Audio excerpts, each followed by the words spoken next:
Augmente la force de tes contractions, appuie de façon stable sur toi et exerce des pressions statiques. Associer chaque syllabe à une contraction du muscle, voilà 31 ans qu'Yvan Mpoko enseigne ces techniques à des personnes bègues pour les aider à ne plus buter sur les mots. Yvan Mpoko n'est ni médecin ni orthophoniste, mais simplement un bègue qui a trouvé un jour la solution idéale.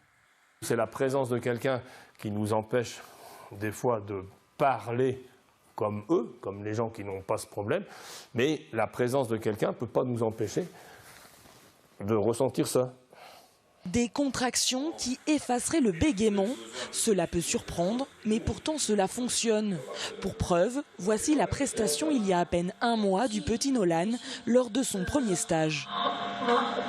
On était 4 au collège. Et le voici aujourd'hui lorsqu'il s'adresse à notre caméra. Je bégayais, j'accrochais et les autres disaient « prends ton temps et articule ». Alors que c'est tout le contraire qu'il faut faire. Plus de bégaiement, ou plutôt d'incertitude orale, comme le définit Yvan Mpoko. Pour lui, un bègue bégaye en effet car il doute, car il anticipe sa faute. Un mécanisme que connaît bien Jean-Baptiste, lui aussi bègue depuis l'âge de 3 ans.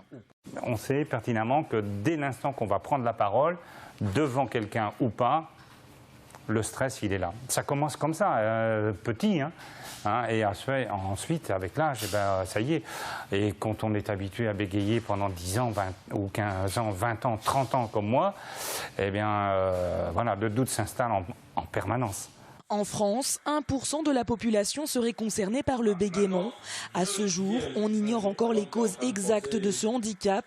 Alors évidemment, aucun traitement miracle n'a encore été mis au point. Même si la méthode Mpoko paraît spectaculaire chez certains, la technique est à appliquer au quotidien.